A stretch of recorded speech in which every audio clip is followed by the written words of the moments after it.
Before diving into this incredible story, remember to subscribe to the channel and turn on notifications. Here, every story has something to say, and you won't want to miss a single one.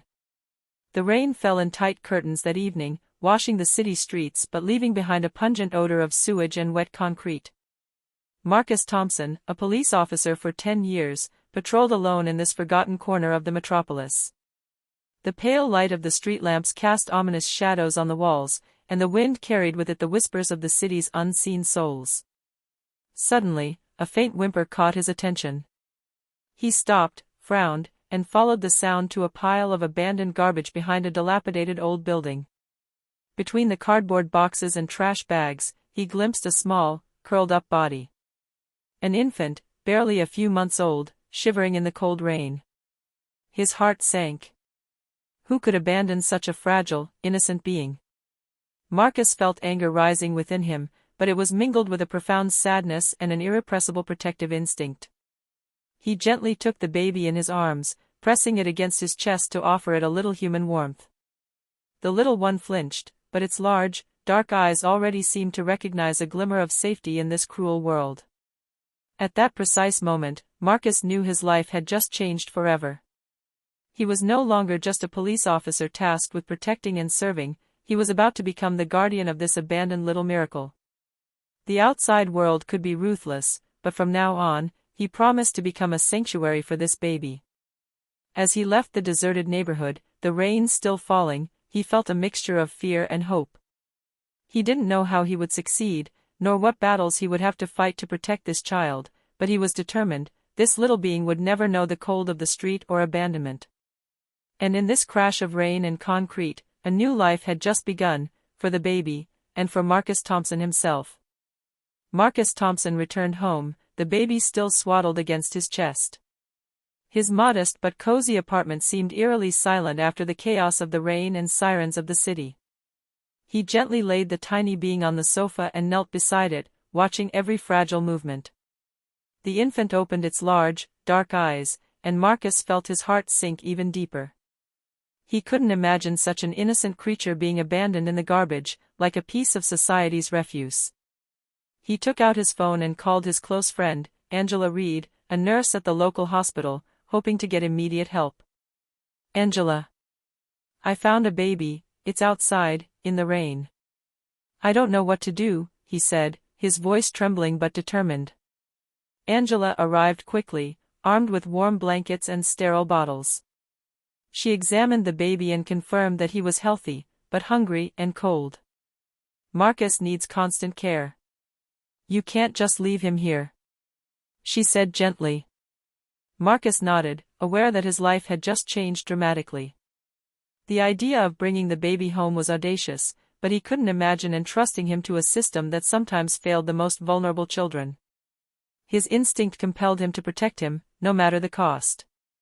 In the days that followed, Marcus took time off from his job as a police officer, using every moment to learn the essential skills: changing diapers, bottle feeding, calming cries. He named the baby Ethan, a simple name but one full of hope. Every smile, every peaceful sigh filled him with a pride and a responsibility he had never known. But society was never far away. Calls from social services and questions from the neighborhood were starting to pile up. How could a single officer take care of an abandoned baby? Marcus knew he would have to fight, not only to protect Ethan, but also against a system often indifferent to those who had no one to defend them. One evening, as he cradled a sleeping Ethan, Marcus gazed out the window at the city ablaze with 1,000 lights. He vowed that, no matter the obstacles, he would do everything in his power to ensure that this little boy knew the love, security, and dignity he deserved. For the first time in a long time, Marcus felt a deep, yet fragile, peace. The road ahead would be difficult, but he would not back down. And so began the true adventure of Marcus and Ethan, an adventure that would test their courage, their resilience, and their faith in humanity. Marcus hadn't expected that the simple act of saving Ethan would trigger an administrative storm. The very next day, social services knocked on his door. 2 agents, looking stern but professional, came to inform him that an abandoned baby had to go through strict procedures before it could be adopted or placed in foster care. Officer Thompson, "We understand you have good intentions, but Ethan must be placed in a licensed home," one of the agents said, while the other examined Marcus's notebook. Marcus felt a burning frustration rising within him. "You think I can't take care of him?" he asked calmly, but firmly. "I'm a police officer. I know about danger, I know about protection.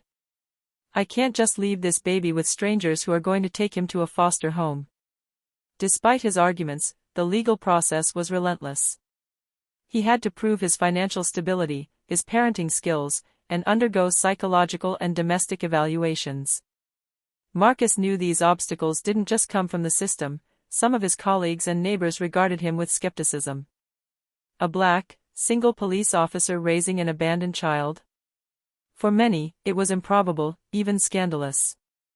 The first few days were a test of patience and determination. Marcus juggled his job, administrative appointments, and the constant care of Ethan. He would get up in the middle of the night to soothe the crying, prepare meals, and make sure every diaper was changed. The fatigue weighed heavily on him, but every smile from Ethan erased a little of this exhausting reality. One evening, while filling out a social services form, he received a disturbing call. A neighbor had reported him abusing the baby because he had seen him out with Ethan in the rain a few days earlier. Marcus felt his blood run cold. Every word, every gesture was now scrutinized, every decision challenged. He not only had to prove he was a good father, but also defend his dignity against deeply ingrained prejudices. But Marcus wasn't intimidated. He remembered the look of trust in Ethan's eyes the day he'd found him in the garbage. That look had become his driving force.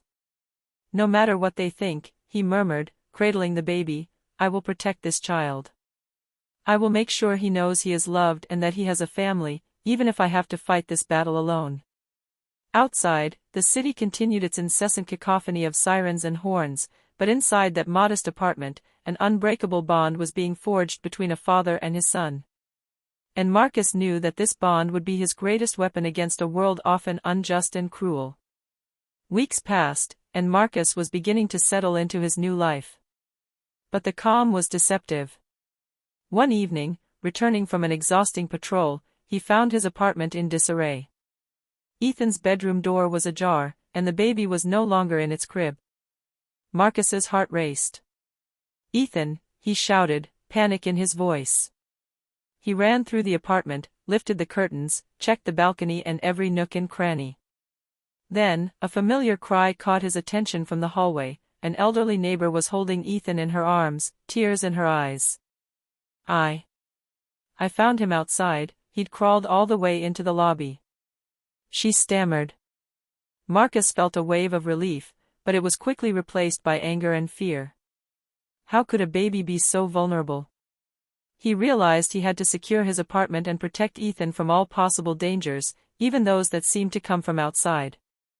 A few days later, Marcus received a call from social services. This time it was serious. An official investigation had been opened because of the neighbor's complaint, and he risked temporarily losing custody of Ethan.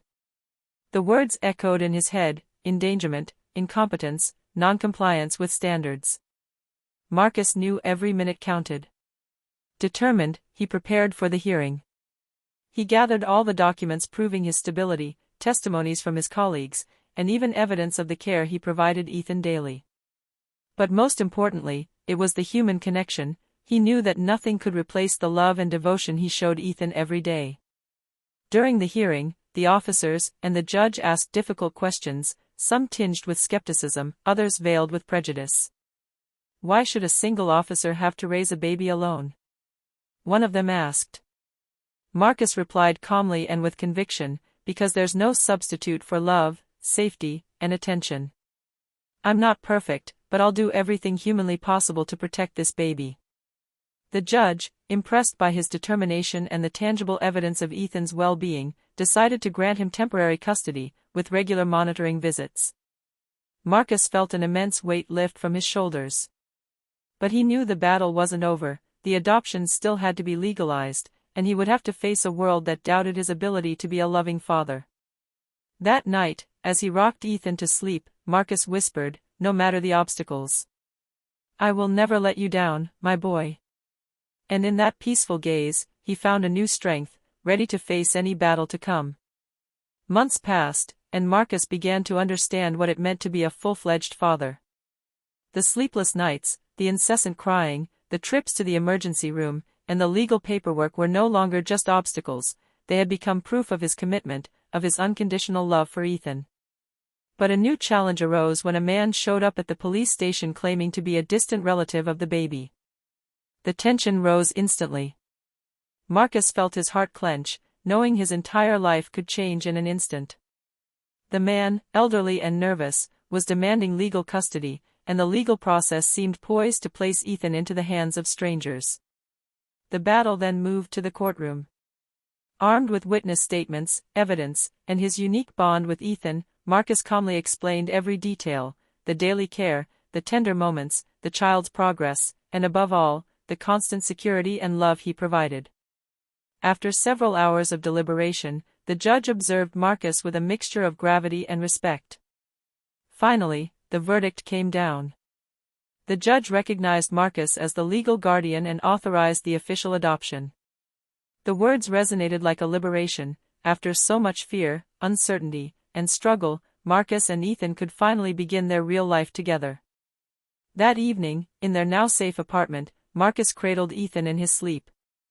The baby, exhausted but happy, clung to his father as if to seal an unbreakable bond.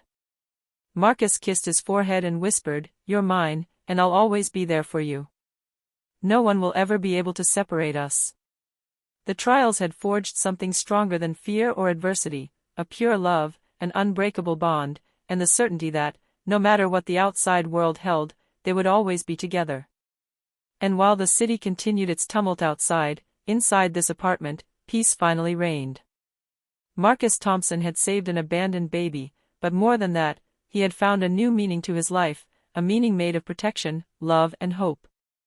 Their adventure was only just beginning, but one thing was certain: no obstacle, no storm, could ever break the alliance between a devoted father and the child he had chosen to protect.